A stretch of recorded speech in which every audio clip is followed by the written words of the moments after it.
Petrol या diesel इस्तेमाल करने वाली और हाइब्रिड गाड़ियों पर सेल्स टैक्स में यकसानियत लाने के लिए ये तजवीज़ जाती है कि 18% टैक्स से कम शरह वाली गाड़ियों पर भी 18% अमूमी सेल्स टैक्स आयद किया जाए।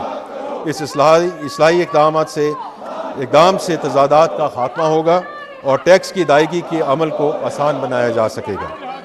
गुज़श्ता 7 बरसों से खैबर पख्तूनख्वा और बलूचिस्तान के नए जमशुदा अजला को टैक्स में मुकम्मल छूट हासिल रही है। इन इलाकों में कारोबारी सरगर्मियों में इजाफे के पेश नज़र टैक्स की ये छूट मुल्क के दीगर इलाकों में कारोबार करने वालों के लिए मुश्किलात का बाइस बन रही है। लिहाजा तजवीज़ दी जाती है कि इन इलाकों में आइंदा 5 साल के दौरान अशिया पर मरहलावार सेल्स टैक्स नाफिज किया जाए, जिसका आगाज़ आइंदा माली साल के लिए 10% की कम शरह से किया जाएगा। ज़रई शोबा ना सिर्फ हमारी कौमी मईशत में नुमायाँ हैसियत रखता है बल्कि हमारी इक़्तिसादी तरक्की के लिए मुहर्रक कुव्वत का किरदार भी अदा करता है।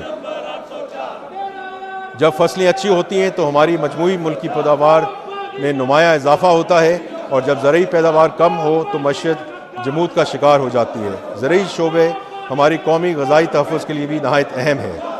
वज़ीर आज़म की हमेशा से ये कोशिश रही है कि ज़रई शोबे को हमारी मईशत का इंजन ऑफ ग्रोथ बनाया जाए। वज़ीर आज़म की हिदायत के मुताबिक इस साल खाद और पेस्टिसाइड्स पर मज़ीद टैक्स आयद नहीं किया जाएगा, जिसके लिए हम IMF के ताउन से भी शुक्रगुजार हैं। बजट 2024-25 में एक्सपोर्ट फैसिलिटेशन स्कीम के रजिस्टर्ड सार्फिन के लिए खाम माल की मुकामी ख़रीदारी पर सेल्स टैक्स आयद किया गया था। इस तब्दीली से कपास के मुकामी काश्तकारों और टेक्सटाइल मिलों, ख़ास तौर पर स्पिनिंग यूनिट्स को शदीद मुश्किलात का सामना करना पड़ा, क्योंकि दरामदी धागा सेल्स टैक्स से मुस्तस्ना रहा।